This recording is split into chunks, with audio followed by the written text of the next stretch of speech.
There have been 47 Pokemon shown to Mega Evolve in the Pokemon anime, but which are the strongest 10? Now you may be thinking that Ash-Greninja is literally the strongest, you stupid YouTuber, but I'll counter with it being an ability for Greninja, so just like your 4-year-old cousin, it doesn't count. I won't be counting Mega Legendaries because that will be left for another video. In fact, if this video gets 200 likes, I'll make a top 10 Mega Legendary Pokemon video. Let me not waste your time anymore and get started with number 10. In what is considered to be one of the best gym battles of all time, Wulfric's Abomasnow gave Ash one heck of a challenge. It defeated Ash's Talonflame and gave Ash-Greninja a run for its money. It definitely gets a bit tarnished for being defeated by Ash's Howlucha in their first battle, but granted it didn't Mega Evolve in that battle. He's got an impressive moveset of Energy Ball, Ice Shard, Wood Hammer, and Ice Punch, and also helped defeating the Giant Rock, so I feel like he's a strong Pokemon altogether. And because of Mega Abomasnow's battling prowess, many fans argue that Wulfric is the strongest gym leader before Galar, which is fitting since Ash vs Wulfric was the last gym battle of Ash we've seen in the anime. We may have much stronger Pokemon ahead of him in this list, but Abomasnow is really one of the strongest Mega Pokemon we've seen in the main series anime thus far. Do you remember that very hot news reporter from XY? Well, that's Kalos Elite Four member Malva. Her ace Pokemon is Mega Houndoom, and she used it in a battle against Alon in the 4th Mega Evolution Special. Mega Houndoom was the 10th and final Mega Pokemon that Mega Charizard X faced in a row. It put up a good fight, but it was brought down by Alon's ace and by its signature move Blast Burn. It didn't come back to take down the Giant Rock at the end of the XY anime, but it's definitely not a weak Pokemon by any definition. It's an Elite Four level Mega Ace after all. Malva's Houndoom is stronger than a lot of Pokemon that I left out of this list, but there's also plenty of Megas ahead of this one. From one Kalos Elite Four to another. Appearing in Pokemon Journeys episode 103, Drasna was ranked 12th in the Ultra class before being defeated by Ash. It battled against his Dracovish as well as Sirfetch'd. It was eventually knocked out by Sirfetch'd, but it put up an impressive battle nonetheless. Yeah, it might not have been able to score a win against any of Ash's Pokemon who had the type disadvantage against it, but it was still the ace Pokemon of someone who is ranked near the Masters 8 in the anime, and that's reserved for champion level Pokemon. Despite not putting up the best performance versus Ash, it was still shown to be more threatening in battle than Malva's Mega Houndoom was in the battle against Alon. Now, this might be a controversial call, but I'm placing Mega Lucario at the number 7 spot. Ash's Mega Lucario does have one thing else that no one else on this list has, and that's plot armor. Being Ash's ace Pokemon of Pokemon Journeys has not come without its benefits, as Ash's Mega Lucario has truly won some battles that it truly does not have deserved to win. It has defeated really strong Pokemon like Raihan's Duraludon as well as Cynthia's Garchomp, but it was clear that in both battles, Gengar and Sirfetch'd were the MVPs respectively. Ever since gaining access to Mega Evolution has almost always been the finisher of battles, but still it doesn't feel like it's as strong as other Pokemon on this list. Maybe its recent loss to Leon's Dragapult just makes it feel a little bit weaker, I don't know, but for now, this is where I'm going to place it. Now, this Gyarados is terrifying. Probably the better shiny Gyarados in the anime. I'm super sorry to all you Lance fans. Lysander's Mega Gyarados was shown to battle against 7 Pokemon and knocked out 5 of them. Even after Malva joined this fight, Gyarados was still shown to be a problem. This Pokemon only knows strong moves like Hyper Beam and Stone Edge, and it was incredibly powerful in its only appearance today.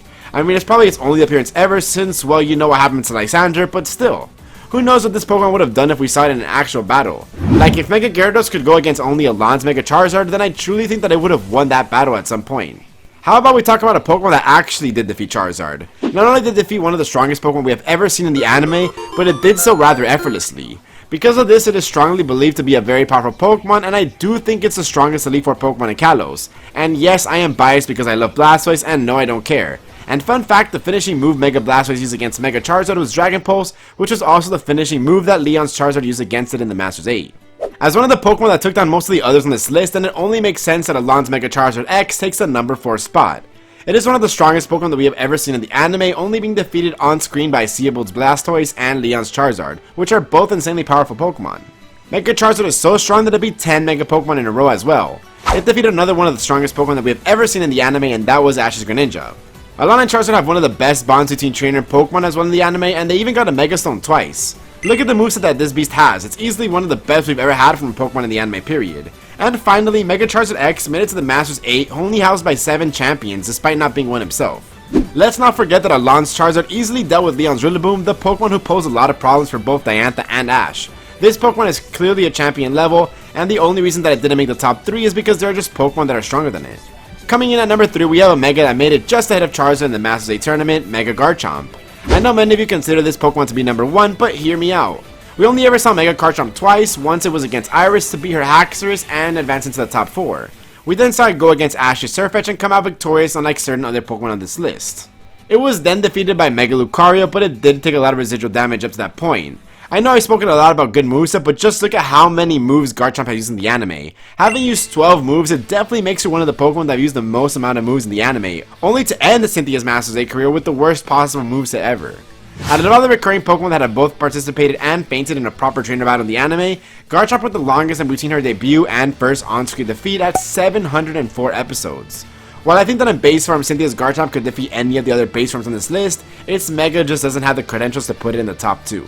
This Pokemon made it into the top 4 of the world. It's Diantha's Mega Gardevoir. Gardevoir of course runs alongside the Queen of Kalos and has been her trusty partner ever since she was young. Her moveset is impeccable and she has been known to knock out Leon's Rillaboom, which is a feat of its own, but it also dealt with Lance's Hydreigon and his ace Pokemon Dragonite. Gardevoir has always been capable on screen, and I headcanon that it defeated Alon's Charizard when he challenged her to be the champion of the Kalos region. But Ash-Greninja almost defeated it. Not really. I'm definitely on the side of Diantha was holding back and it will end up winning the battle if it continued. The only time that we have seen it faint is Leon's G-Max Charizard, which to be fair is easily one of the strongest Pokemon in the entire world.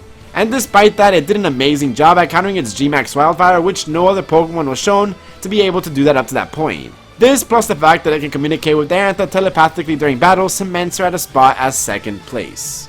And now for the number 1 spot, we have the Mega that belongs to the Hoenn champion, it's Harrison's Mega Blaziken. Okay, it's Steven's Mega Metagross. I know this is probably controversial, but I do have my reasonings. While sure, when it's in its base form, it's probably not very impressive, but in its Mega form, it went up against Primal Groudon and Kyogre and fought against a Mega Rayquaza.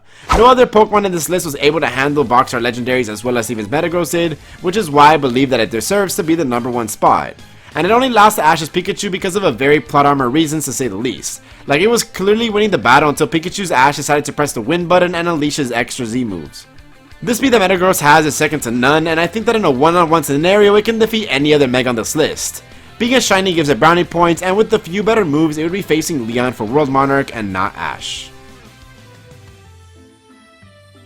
So yeah, that's my list on the top 10 Mega Pokemon shown off in the anime. I'm sure some of you guys have other Pokemon that belong to this list, and I would love to see them and your reasonings for them in the comments below. Remember, at 200 likes, I'll make a top 10 legendary Mega Pokemon video as well, so be sure to hit the video with a like if you enjoyed it. If you made it this far into the video, I truly appreciate you, but for now, it's been your boy Luap, and I'm out. Peace.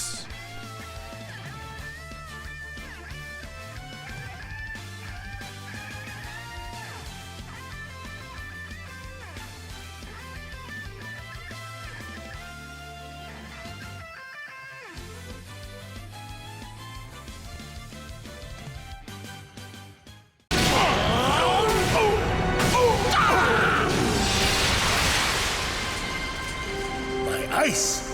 You broke it!